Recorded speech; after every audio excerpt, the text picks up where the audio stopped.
Hello दोस्तों, think inspired channel में आपका स्वागत है। दोस्तों, अगर आपके मन में भी अश्लील विचार आते हैं तो इस वीडियो को पूरा देखना। दोस्तों, मैं आपको बताने वाला हूं मन में अश्लील विचार आते हैं तो उसे कैसे रोके। तो दोस्तों, वीडियो पूरा सुनना। अगर वीडियो अच्छी लगे तो लाइक करना और चैनल को सब्सक्राइब कर देना। अगर ना चाहते हुए भी मन में अश्लील विचार आते हैं तो बुद्ध की यह कहानी आपके विचारों को बदल सकती है। एक बार चंद्रवंशी राजकुमार भरत बुद्ध के सानिध्य भिक्षु के रूप में दीक्षित हुए। बुद्ध अपने भिक्षुओं को उपदेश देने के साथ साथ उनको भिक्षाटन के लिए भेजते थे, जहां से उनको भिक्षा मिलती। भरत को महात्मा बुद्ध ने भिक्षा लेने के लिए एक श्राविका के घर पर भेजा। भरत रास्ते में चलते हुए सोच रहे थे कि ना जाने आज खाने में क्या मिलेगा। हमेशा महल में खाने के लिए अनगिनत स्वादिष्ट भोजन मिलते थे, लेकिन आज जो भी मिलेगा उसी से काम चलाना पड़ेगा। भरत ने श्राविका के घर पर जाकर भिक्षा के लिए याचना की। श्राविका ने भरत को बैठने के लिए कहा। श्राविका जब अंदर गई थी तो भरत पुनः अपने प्रिय भोजन के बारे में सोच रहे थे। जब श्राविका भोजन लेकर आई तो भरत अचंभित रह गए। भरत अपने प्रिय भोजन को देखकर खुश हो गए।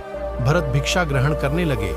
भिक्षा ग्रहण करते हुए भरत सोचने लगे कि उनको हमेशा खाना खाने के बाद कुछ विश्राम करने की आदत है, लेकिन आज उन्हें यहां से खाना ग्रहण करने के बाद धूप से होकर वापस आश्रम पहुंचना है।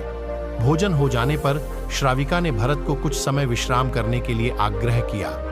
भरत पूर्ण खुश हो गए। सारी इच्छाओं की पूर्ति होते देख भरत इसको एक संयोग मानकर कुछ देर के लिए लेट गए। लेटते हुए भरत सोचने लगे कि आज तो सोने को मिल गया, लेकिन मेरे सर पर हमेशा के लिए छत का साया तो मिट गया है। जब भरत सोकर पुनः उठे तो श्राविका ने कहा कि आपको जब तक यहां पर रहना है आप यहां पर ठहर सकते हैं। अब भरत समझ गए कि ये कोई संयोग नहीं है, श्राविका जरूर मेरा मन पढ़ रही है। भरत खड़ीडिहे हुए। भरत ने श्राविका से पूछा, मुझे क्षमा कीजिए, पर क्या आप मेरा मन पढ़ सकती हैं? आप यह सब कैसे कर लेती हैं? श्राविका ने कहा, शुरू शुरू में मेरे लिए यह कठिन था, लेकिन मैंने खुद के विचारों को देखना शुरू किया। शुरू में मेरे विचारों की संख्या अनगिनत थी, पर मैंने अपना पूरा ध्यान उन विचारों पर केंद्रित किया। मैंने बिना पक्ष विपक्ष के अपने विचारों को देखना जारी रखा।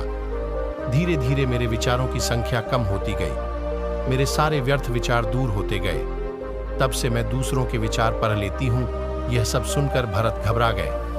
भरत ने श्राविका से आज्ञा ली और वहां से निकल पड़े। रास्ते में चलते हुए भरत अपने मन के विचारों का स्मरण करने लगे। भरत के मन में श्राविका के बारे में अश्लील विचार आए। श्राविका ने भरत के बारे में क्या सोचा होगा? भरत को खुद पर शर्म आ रही थी।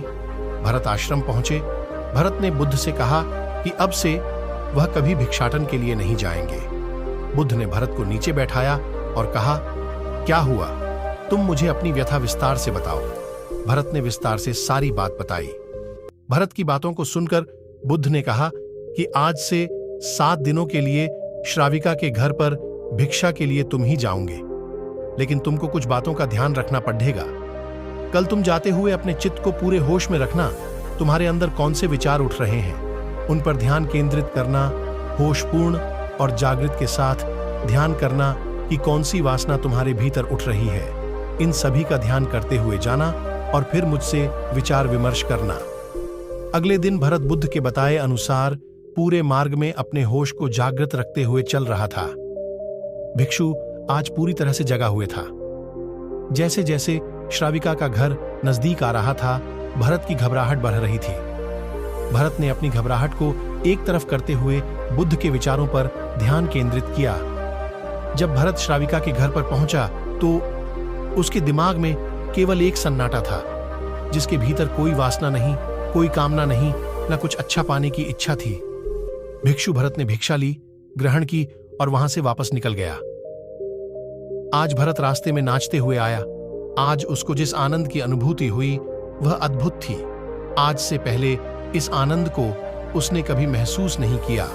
भरत ने आश्रम जाकर बुद्ध को प्रणाम किया। तो दोस्तों, अगर हमारे मन कुछ अश्लील विचार आए तो उसे अनदेखा कर देना चाहिए।